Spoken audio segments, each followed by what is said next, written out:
का उद्घाटन करने के लिए आए हुए हमारे हर्षद भाई मेहता जी, भारतीय जनता पार्टी के हमारे ज्येष्ठ नेता करुणाशंकर ओझा जी, पोइसे जिमखाना के उपाध्यक्ष करुणाकर शेट्टी जी, पोइसे जिमखाना के ट्रस्टी दिलीप पंडित, जिन्होंने इस बैडमिंटन कोर्ट को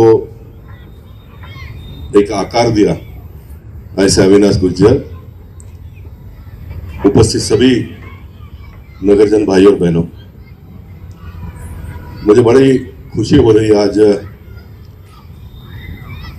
जब हम सब लोगों ने मिलकर एक बैडमिंटन कोर्ट का उद्घाटन किया और जिस प्रकार से अक्षन और स्वस्तिक दोनों ने अपना कला और कौशल्य का प्रदर्शन किया, देखते ही बनता है। और मुझे इस बात का दुख भी है कि पोइसे जिमखाना को जितना बड़ा होना चाहिए था, करना चाहिए था, हम सब लोगों ने मिलकर, वो हो नहीं पाया। मैं इस बात का भी खुलासा करना चाहूंगा कि अगर वो हम करने जाते थे तो उसके बाद में जो कुछ भी हुआ वो भी शायद नहीं होता था। पंडित जी को पता है, क्योंकि आज से 20 साल पहले ऐसा पोइसे जिमखाना को पूरा ये प्रारंभ करके 25+ ईयर्स हो गए। और जब मैं कॉर्पोरेशन में इसकी जो पॉलिसी बनी थी, पॉलिसी क्यों बनी, राजनीतिक क्षेत्र हो या तो व्यक्तिगत जीवन हो, अतीत को भूलकर किसी ने भी जीना नहीं चाहिए। जो अतीत को साथ में लेकर चलता है वही कामयाब होता है, ऐसा मेरा स्वयं का मानना है। उन दिनों में कॉर्पोरेशन के पास पैसे नहीं थे, डेफिसिट में कॉर्पोरेशन चल रहा था, डेफिसिट यानी घाटे में चल रहा था। जितना मुंबई शहर को चलाने के लिए पैसा चाहिए थे उससे भी कम टैक्सेस के रूप से पैसे आते थे। और जो कॉर्पोरेशन के पास रिजर्व प्लॉट थे या तो फिर TDR के माध्यम से जो भी प्लॉट आता था, वहाँ पर झोपड़पट्टियाँ बननी प्रारंभ हो गई। तो कॉर्पोरेशन ने इस बात का चिंता किया कि भाई क्या करना चाहिए इसके लिए। तो उसके लिए हम लोगों ने एक पॉलिसी बनाई कि हम एडॉप्शन बेसिस पर लोगों को दे देंगे, लोग उसका देखभाल करेंगे, मेंटेन करेंगे, और जो भी खर्चा आता है वो पब्लिक से ले लेंगे। और पार्ला में एक संस्था को दिया था जिन्होंने 1 करोड़ रुपया खर्चा अगर आप करते हैं तो आप 5 रुपया पब्लिक से ले सकते हो। पार्ला के लोग 5 रुपया ले रहे थे और मुझे लगता है दिलीप पंडित मेरे साथ में थे, हम लोग पार्ला गए थे देखने के लिए। और वो देखकर फिर हमने क्या तय किया कि हम भी यहाँ पर बनाएंगे और उसका एप्लीकेशन किया हमने कॉर्पोरेशन में। जब इसका प्रपोजल पास हो रहा था तो मुझे अच्छी तरह से याद है, मैं भाषण करने के लिए खड़ा हुआ और मैंने वो पॉलिसी का समर्थन किया और उसमें 5 रुपया 1 करोड़ रुपया खर्चा करेंगे तो लेने की व्यवस्था थी। अब बोरली के लोगों की तो पेइंग कैपेसिटी 5 रुपया उन दिनों में भी नहीं था और आज भी नहीं है, टू बी वेरी फ्रेंकली। तो हमने कहा कि नहीं, हम सिर्फ 2 रुपया लेंगे। अब ये 2 रुपया लेंगे जब मैंने कहा तो मेरे पार्टी के पीछे कॉर्पोरेटर बांद्रा की बैठी थी, उसने कहा तो गरीब लोग कहाँ से 2 रुपये लाएंगे। और तब मेरे मुख से तुरंत इंस्टेंट रिएक्शन निकला, ये आज का नहीं है, बचपन से स्वभाव में मेरा बना हुआ है। तो मैंने कहा कि जिनके पास 2 रुपया नहीं है उसने काम धंधा करना चाहिए, गार्डन प्लेग्राउंड में नहीं जाना चाहिए घूमने फिरने के लिए, क्योंकि बोझ है ना। ताली तो बजाओ, समझ में आता है। मैं ये कह रहा हूँ कि जिसके पास 2 रुपया नहीं है गार्डन प्लेग्राउंड में घूमने के लिए देना, उसने काम करना चाहिए ना। मतलब वो इतना गरीब है उसके पास 2 रुपये भी नहीं है। और ऐसे लोगों को अगर हम फ्री में एंट्री देते हैं तो फिर वो आकर गार्डन में सो जाएगा, शाम को जाके घर के लिए भोज खाएगा, पिएगा, सो जाएगा, फिर दूसरे दिन ये धंधा करेगा। और ये मैंने कहा था और फिर उसको हमने मान्यता दी, ये हमने लिया। बहुत बड़ा इतिहास है मेंबरशिप वगैरह का सारा, उसमें जाना नहीं चाहूँगा। और ये देखते देखते यहाँ तक पहुँच गया। और ये राजनीतिक द्वेष जो होता है, मैंने हमेशा अपने जीवन में माना है कि आप अपने काम से बड़े हो जाओ। किसी को मार कर बड़ा होना, इसको बड़ा होना मैं नहीं मानता हूँ कम से कम।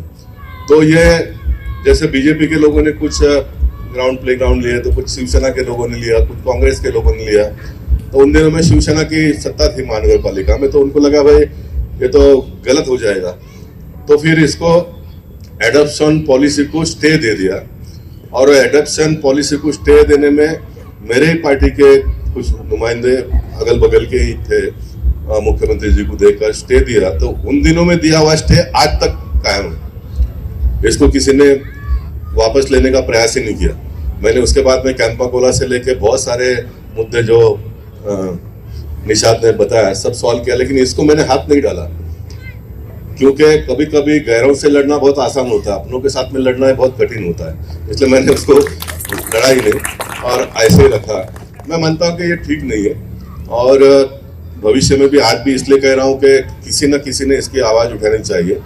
अगर वो स्टे उठ जाता तो पोइसा जिमखाना का आज नक्शा ही कुछ और होता था, पोइसा जिमखाना का नक्शा ही कुछ और होता था। लेकिन ठीक है, कोई बात नहीं, आगे के लिए लोगों के लिए भी काम भगवान ने तय किया होगा कि इस धरती पर से और कोई ना कोई नेता बड़ा हो जाए और उसके लिए ये काम बाकी रखा होगा तो निश्चित वो होगा आने वाले दिनों में। लेकिन मैं इस बात को कहना चाहता हूँ, जो भी नेता होगा पार्टी के टिकट से और लोगों ने वोट देकर कोई नेता नहीं बनता है। नेता बनने के लिए अपने आप में एक जज्बा होना चाहिए, एक विचार होना चाहिए, मर मिटने की तमन्ना आपके मन में होनी चाहिए लोगों के लिए, वही नेता होता है। बाकी तो कोई ऐसा नेता बनता नहीं। तो ये आने वाले दिनों में करना चाहिए।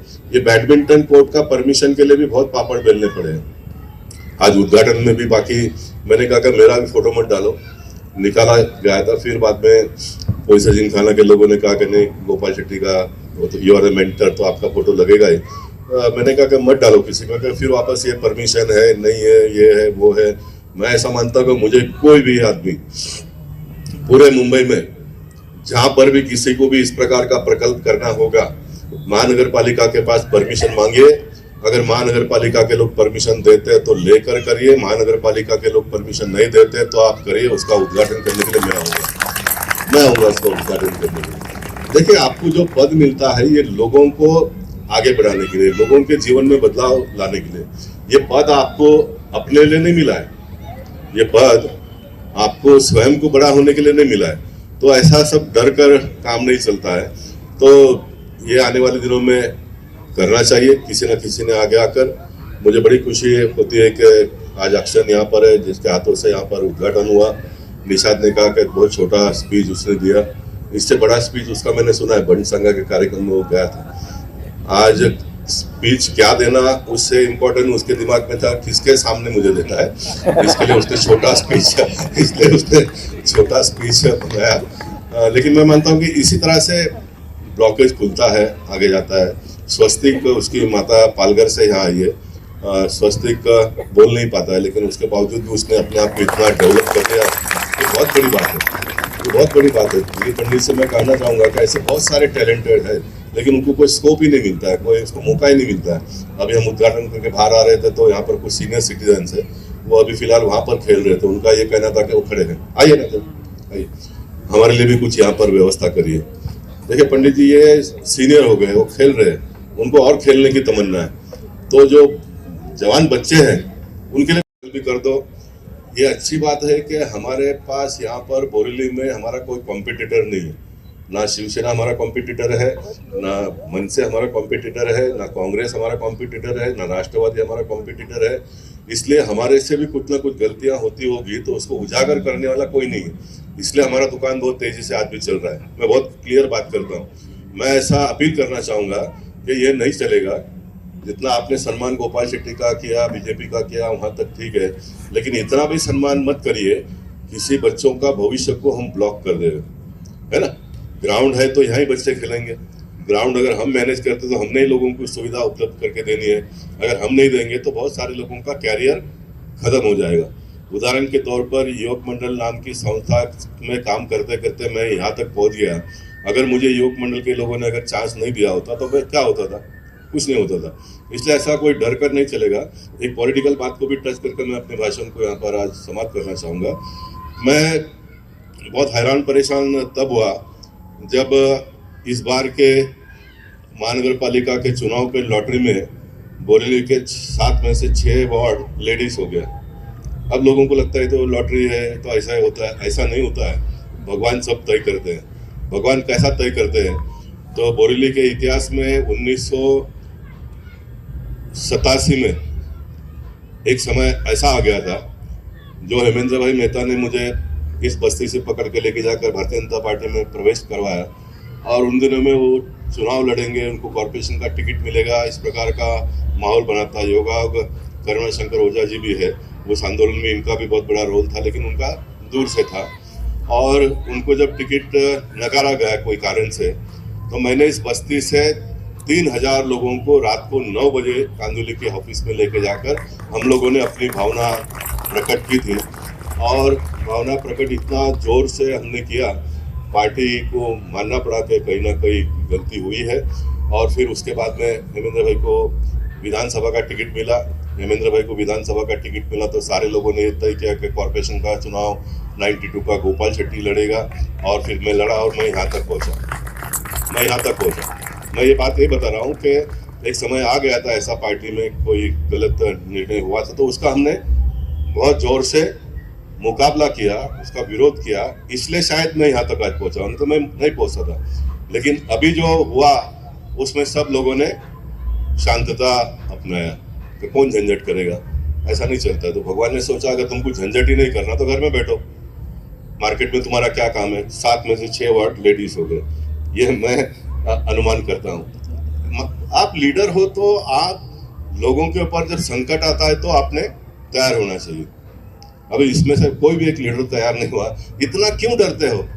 अभी मैंने कहा कि 7 में से 6 वार्ड लेडीज हो गया, तब भी किसी का हाथ नहीं उठता ताली बजाने के लिए। अरे शशि तुम मिलिट्री मैन है, जोर से बजाओ। भगवान ऊपर से देखते हैं ना, इतना क्यों डरने का, ये मेरे समझ में नहीं आता है। लोकशाही की हत्या कर रहे हो आप लोग सिर्फ अपने भविष्य का विचार नहीं कर रहे हो, आप लोग दिलीप पंडित लोकशाही की हत्या कर रहे हो। और ऐसे ही फिर गलतियां करने वाले गलतियां करते हैं, फिर लोगों पर अन्याय होता है, लोगों को सुविधा नहीं मिलती है, और फिर देश का और समाज का जो हालत होता है वो हम सब लोग देखते हैं अजय भाई। तो ऐसा नहीं होता है। जब समाज ने आपको एक लीडरशिप का काम दे दिया तो आपने उस काम को निभाना ही चाहिए। आप अगर नहीं निभा सकते हो तो फिर आपने बाजू में हो जाना चाहिए, किसी और को मौका दे देना चाहिए। आप निभाओगे भी नहीं, आप फिर उसको छोड़ोगे भी नहीं, तो फिर एक ब्लॉकेज हो जाता है, तो ये नहीं चलेगा।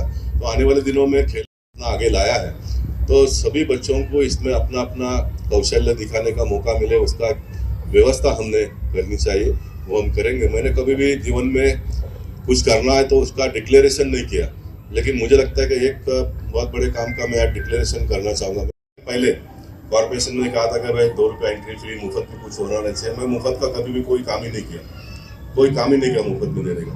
और पार्लियामेंट में मैंने एक प्रपोजल मूव किया था, क्योंकि केजरीवाल जी जिस प्रकार से सब मुफ्त में लाइट दे दूंगा, मुफ्त में पानी दे दूंगा, ये वो करके कर रहे थे, और बाकी के भी शायद कुछ राज्य के लोग उसको अमल में लाने का प्रयास कर रहे थे। तो मैंने 2 बार पार्लियामेंट में प्रस्ताव मूव किया अन्य माध्यमों से, और मैंने कहा कि इस प्रकार का जो पॉलिटिकल पार्टी के लोग घोषणा देते हैं चुनाव के पहले, और पूरे अगर जीत कर आने के बाद में 5 साल में उसको पूरा नहीं करते हैं। आप रैंकिंग करिए, उसने 10 घोषणाएं की कि मैं 10 चीज करूंगा, उसमें से अगर 7 भी करता है तो फिर उसको वापस चुनाव लड़ने का मौका दे दो।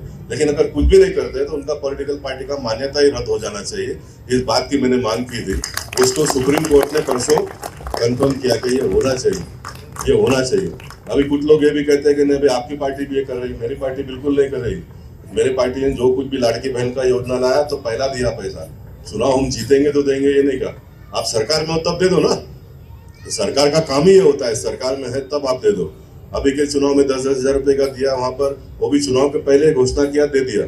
हम जीत कर आने के बाद में क्या करेंगे, मोदी जी ने जो कहा है आप कभी देख लो, देवेंद्र फडणवीस जी जो कह रहे हैं उसमें से मैक्सिमम जो बातें हैं उसको फुलफिल हुआ है और आने वाले दिनों में भी होगा।